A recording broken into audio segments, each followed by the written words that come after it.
This is just a sample of the audiobook.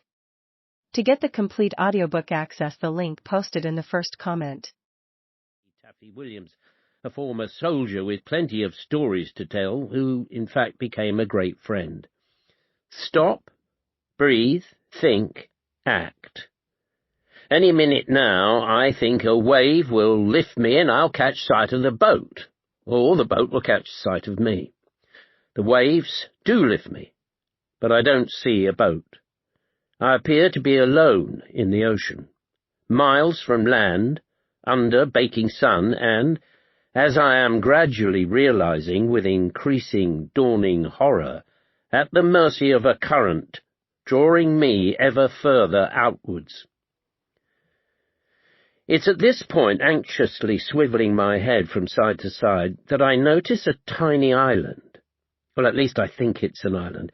It bobs in and out of my view. It's some distance from me, but it might just be swimmable. Well, is there any other option? I don't think there is. So I start to swim. The swim is exhausting. It seems to last for hours, and saps all my energy. But, dragging myself onward, I do eventually reach the island. Relief. Except not quite. Perspective has played a foul trick. When I get there, it isn't really an island. It's more a broad, high, steep rock.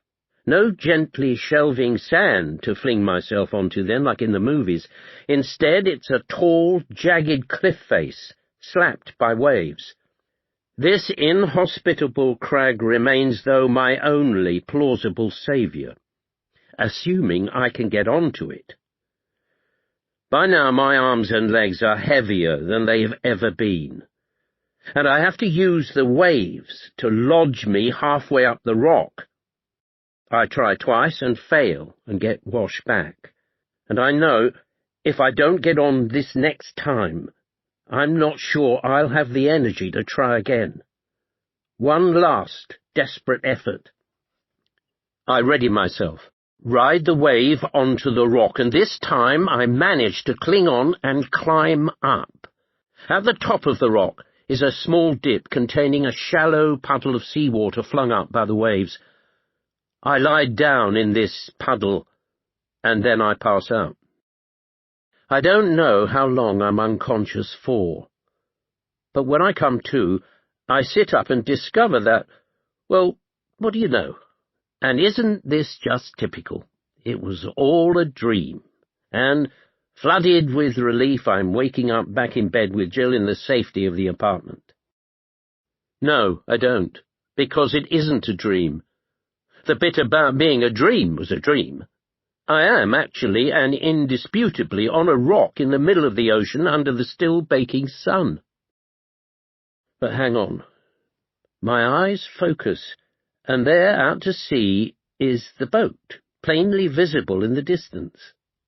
The boat.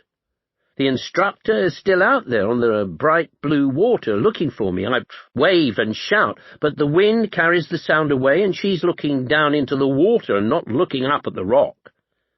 I'm over here. It's okay. She's got to see me in a moment, hasn't she?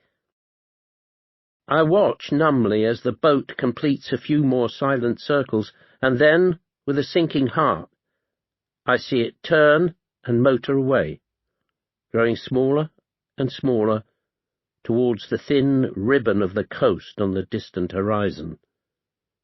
Abandoned. She's given up on me. Well, now I truly am stuffed. Washed up, a castaway. What would Robinson Crusoe do? Seek a source of food among the vegetation, no doubt, and begin to build a shelter. Yeah, well, cheers, Robbie. I'm on a flipping rock. There is no vegetation, nothing with which to build a bijou shack and start a cosy bonfire, and very little altogether in the way of possibilities, short of beginning a new life as a cormorant. Again, I don't know how much time now passes. But I do know that as I sit there staring mournfully across the wide expanse of totally unpopulated water, I have time to reflect. Just suppose it did end here. Just suppose the clock was now running on my few final hours.